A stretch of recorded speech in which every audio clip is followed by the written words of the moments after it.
नमस्कार, मैं सुजीत सिंह। आप देख रहे हैं लाइव भारत न्यूज़। आज हम नेशनल इक्वल पार्टी के राष्ट्रीय अध्यक्ष शशि प्रताप जी के यहाँ आए हैं। आज हम उनसे राजनीति के संबंध में कुछ बात करते हैं। आइए सुनाते हैं क्या बात होती है। नमस्कार सर। नमस्कार नमस्कार सर। आप अपना परिचय दीजिए सर पहले जरा। मैं शशि प्रताप सिंह, अध्यक्ष नेशनल इक्वल पार्टी।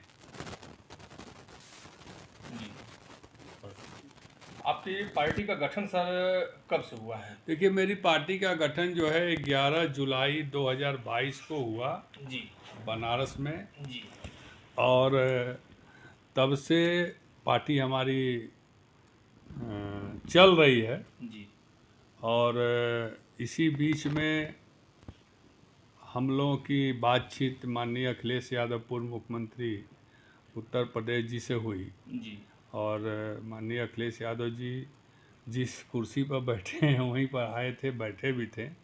और मैं समाजवादी पार्टी का सहयोगी दल हूँ। और पहले मैं सोलदेव भारतीय समाज पार्टी में था, लेकिन उनके नीति सिद्धांत और विचारों से कुछ बदलाव आ जाने के कारण, सहमति नहीं मिलने के कारण, सहमत न होने के कारण अलगाव हो गया और मैंने अपनी पार्टी बना ली, नेशनल इक्वल पार्टी, जिस पार्टी की राष्ट्रीय अध्यक्ष महिला मंच दीदी वंदना सिंह जी हैं और प्रदेश अध्यक्ष रामबचन यादव जी हैं और मैं अध्यक्ष हूँ इस पार्टी का। पिछली पार्टी से सर आपका कितना समय गुजरा सोहेलदेव पार्टी के साथ में? सोलदेव पार्टी में मैं 17 साढ़े 17 साल रहा। जी और 17.5 साल में मैं उस दल से एक पहचान हमने लिया। जी और उस दल के जब नीति और सिद्धांत और विचार से जब उस दल के नेता भटकने लगे जी तो मैंने फिर उनसे दूरी बना ली। जी और क्योंकि मैं सत्य की राह पर चलकर, सत्य बात करके और स्वच्छ राजनीति को और स्वच्छ राजनीति करने की जो हमारी एक सोच थी, उस सोच पर मैंने इस दल को, अपने दल का निर्माण किया। और वहाँ स्वच्छता ख़त्म होती जा रही थी, वहाँ पर धन की बात प्रथम हो गई थी, वहाँ शिक्षा की कोई बात नहीं थी, इस तरह की चीज़ें थी, इसलिए मुझे वहाँ से छोड़ना पड़ा। मतलब ये कहा जा सकता है कि जांचने परखने में आपको काफ़ी लंबा समय लगा? नहीं, जांचने परखने में मुझे ज़्यादा समय नहीं लगा। जी वो सुभाषपा के जो नेता हैं माननीय ओम प्रकाश राजभर जी, जी वो वो सही दिशा में चल रहे थे। जी और वो गरीबों के, पिछड़ों के, दलितों के, वंचितों के, शोषितों के, पीड़ितों की लड़ाई सही लड़ रहे थे। बाद में वो 2022 आते आते वो केवल धन की लड़ाई लड़ने लगे जी और अपने पुत्र के लिए लड़ने लगे, अपने परिवार के लिए लड़ने लगे। जी और बाकी लोगों को लोडर कहने लगे, बाकी लोगों को झंडा ढोना है, बाकी लोगों को ताली बजाना है, बाकी लोगों को मतलब कुछ नहीं। अंतिम समय में उनकी नीति जो है कि पसंद नहीं आई, नहीं, बदल वो गई। भटकने लगे अपने अपने अपने मूल उद्देश्य से। जी वो भटकने लगे, जिससे बहुत लोगों ने उनको छोड़ने का काम किया, क्योंकि उनका मूल उद्देश्य जो पहले था, जी अब उसमें इसमें ज़मीन आसमान का फ़र्क हो गया, इसलिए मुझे उनको नमस्कार करना पड़ा। तो अभी तो सर आजकल जो है कि आपके बारे में बहुत कुछ अलग टिप्पणी कर रहे हैं कि चूहा और शेर, चूहा से शेर बनाया, फिर चूहा बना दूंगा इस ढंग का। अभी कुछ दिनों पहले अभी उनका कार्यक्रम हुआ था कि पार्टी कार्यालय पर वाराणसी में, तो उसमें सुनने में आया था कि नहीं चूहा से शेर। मैं भी तो यही कह रहा हूँ कि आपने मुझे चूहा से शेर बना दिया, जी तो आपको धन्यवाद। जी अब आप कह रहे हैं कि फिर से शेर को चूहा बना देंगे, तो ये चुनौती स्वीकार है हमको। जी चुनौती स्वीकार है कि आप हमको चूहा बना दीजिए जी और दिखा दीजिए। अगर चूहा बना देंगे तो आपका जूता मेरा सर होगा। अगर नहीं बना पाते हैं चूहा, जी तो फिर आने वाले समय में देखा जाएगा कि क्या होगा, क्या नहीं होगा। तो यह कहना किसी कार्यकर्ता को जब तक आपके साथ है तो आपका प्यारा है, और जब छोड़ दिया आपको तो कचरा हो गया, नाली का कीड़ा हो गया, चिल्लर हो गया, चूहा हो गया। तो ऐसी मानसिकता के लोगों के साथ कौन जुटेगा? अब तो ये बयान के बाद से बहुत से ऐसे हमारे स्वजाति भाई हैं या अन्य बिरादरी के लोग हैं, उसमें जो भी इक्का दुक्का, जी वो लोग भी विचार कर रहे होंगे, सोच रहे होंगे कि इनके साथ रहोगे तो प्यारे हो, और उसके बाहर छोड़ दोगे तो कचरे हो जाओगे, चिल्लर हो जाओगे, दूर चूहा होने के हो बाद लोग जाओगे। अच्छाइयों को भूल जाते हैं।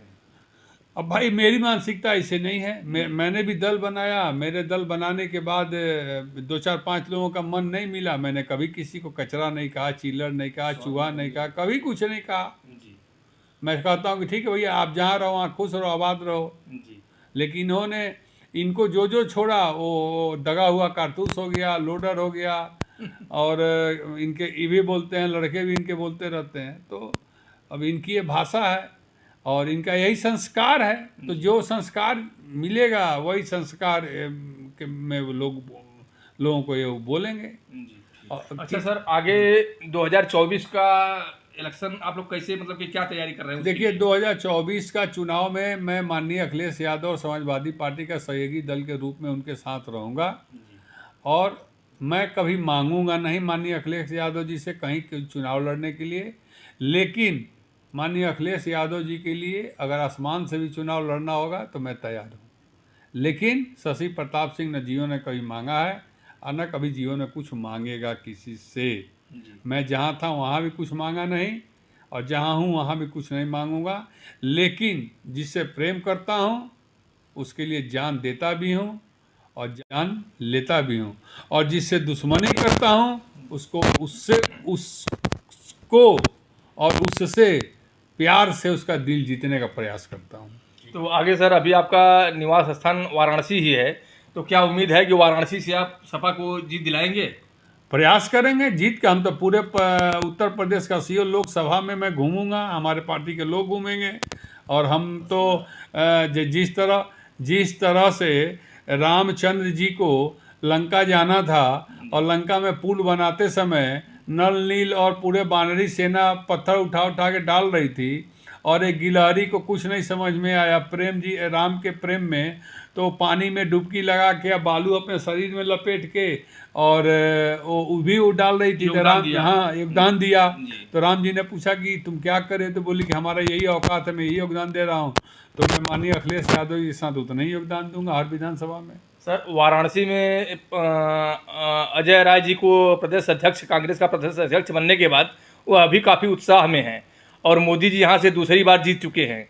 तो ये तीनों समीकरण को देखते हुए आगे आपका क्या उम्मीद है? देखिए, माननीय अजय राय जी हमारे अच्छे मित्र हैं, जी और मेरी उनकी बातचीत भी होती रहती है। मैंने धन्यवाद और बधाई भी दिया है, जी और उन्होंने कहा कि मुझे लोकसभा चुनाव नहीं लड़ना, क्योंकि प्रदेश अध्यक्ष हैं, वो पूरे प्रदेश में घूमकर प्रचार करेंगे। और अजय राय जी अच्छे आदमी हैं और मैं उनके साथ हूँ, मैं उनके साथ रहूँगा। अब मोदी जी भाई अब लड़े न लड़े उनका क्या मामला है। बहुत सी बातें आ रही है कि कभी हो रहा है कि कानपुर से लड़ेंगे, कभी हो रहा है कि पटना से लड़ेंगे। तो अभी वहाँ असमंजस है, डर है, भय है अभी इंडिया गठबंधन से। अभी उसी को कैसे इंडिया गठबंधन से जीता जाए उस रणनीति में लोग परेशान है, और इंडिया गठबंधन अपने आप में दिन दुना रात चौगुना मजबूत होती जा रही है। तो इंडिया गठबंधन मजबूत होती जा रही है। 101% मजबूत होती जा रही है इंडिया गठबंधन। अभी आपने देखिए पूरे देश में 7 विधानसभा में चुनाव हुआ, जिसमें 5 विधानसभा में इंडिया गठबंधन जीती, 2 विधानसभा में एनडीए जीती। जी आपके उत्तर प्रदेश में देख लीजिए, यूपी में घोसी में देख लीजिए, जी 40 मंत्री, 3 मुख्यमंत्री, 50 तो विधायक, सब लोग लगे रहे, और लगे रहने के बाद भी अकेला अखिलेश यादव गए, एक दिन प्रचार किए, चले आए आधा घंटा में, और 45,000 वोट से वहाँ से सुधाकर सिंह जीत गए। तो इसको मजबूती नहीं कहेंगे तो कमजोरी कहेंगे। इंडिया गठबंधन बनने के बाद पहला चुनाव मिला जिसमें इंडिया गठबंधन को बढ़त मिली। नहीं, ये सर सपा का मजबूती कहेंगे या इंडिया गठबंधन का? इंडिया गठबंधन का। इंडिया गठबंधन का। हाँ, इंडिया गठबंधन का। समाजवादी पार्टी भाई उत्तर प्रदेश में बड़ी पार्टी है, जी तो समाजवादी पार्टी का तो नाम है ही। तो समाजवादी पार्टी के साथ कांग्रेस का भी योगदान रहा, मेरी पार्टी नेशनल इक्वल पार्टी का योगदान रहा, कम्युनिस्ट पार्टी का योगदान रहा, और अपना दल कैमरावादी का योगदान रहा। सबका थोड़ा थोड़ा योगदान रहा, और बूंद बूंद से ही घड़ा भरता है। और कई रस्सी जोड़ के ही 40 फीट 50 फीट गहरे कुआं से पानी निकाला जाता है। तो वही उसी तरह इंडिया सर गठबंधन एक गठबंधन तो सर इसके पहले भी रहा है, उसके बारे में इसके पहले जो चुनाव हुए हैं उसमें भी गठबंधन के साथ जो कि चुनाव हुआ। देखिए, अटल बिहारी वाजपेयी जी 21 पार्टियों के गठबंधन से सरकार चलाए थे, और देश की सबसे बड़ी गठबंधन आज अगर किसी के पास है तो एनडीए के पास है, माननीय मोदी जी के पास है। 38 तक हुआ था, अब 40 सुनने में आ रहा है। 40 दलों का गठबंधन एनडीए के पास है, और इंडिया के पास अभी 28 दलों का गठबंधन है। तो गठबंधन की सरकार, ये मत कहे कि पहले ही बना था। बिना गठबंधन के मोदी जी प्रधानमंत्री नहीं बने हैं। आप 2014 में भी देखेंगे तो भी यूपी में अनुप्रिया पटेल जी से गठबंधन रहा।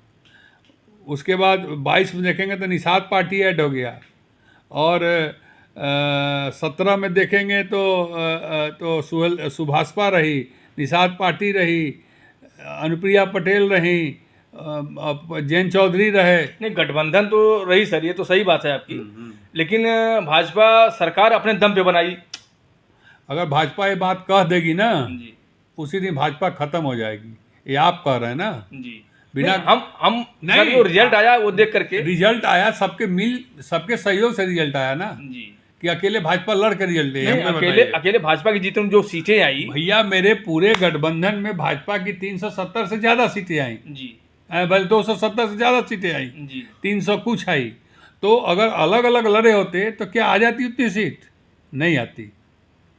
जब सब लोग मिल के लड़े तो भाजपा को अकेले इतनी सीट मिली, अपना दल को इतना मिला, फलाने को इतना मिला, ढेकाने को इतना मिला, नीतीश कुमार को इतना मिला, यही ना हुआ। अच्छा सर, एक आखिरी सवाल है, आपका जो इंडिया गठबंधन है उसमें जो है कि प्रधानमंत्री का चेहरा कौन होगा? डिम्पल यादव। डिम्पल यादव जी। क्या पूरा गठबंधन इसको स्वीकार कर रहा है? अब करेगा। कोई भी चीज़ देखिए, पेड़ तो लगाते ही फल नहीं देता है। जी पेड़ हमने लगाया है डिम्पल यादव जी के नाम पर, क्योंकि उत्तर प्रदेश के लिए उत्तम अखिलेश यादव जी हैं। जी डिम्पल यादव जी विधानसभा के चुनाव नहीं लड़ती हैं और लोकसभा ही लड़ती हैं। जी तो लोकसभा में अब डिम्पल यादव से बढ़िया अभी नया चेहरा कौन है? किसी के नाम लीजिए, न लालू बन सकते हैं, न तेजस्वी बन सकते हैं, नीतीश कुमार रिटायर हो चुके हैं, सोनिया गांधी जी लड़ने के स्थिति में नहीं हैं, तो राहुल गांधी एक हैं उधर, और इधर डिम्पल यादव जी हैं, ममता बनर्जी जी बंगाल में हैं, और उत्तर प्रदेश 80 लोकसभा सीट वाला क्षेत्र है, और यहाँ पर अखिलेश यादव जी की पार्टी सबसे मजबूत पार्टी है। तो अखिलेश यादव जी का ही दायित्व बनता है कि डिम्पल सिंह यादव जी को या डिम्पल यादव जी को, जो मैनपुरी के सांसद हैं, उनको प्रधानमंत्री के लिए प्रोजेक्ट करें। पूरा देश उनके साथ खड़ा हो जाएगा।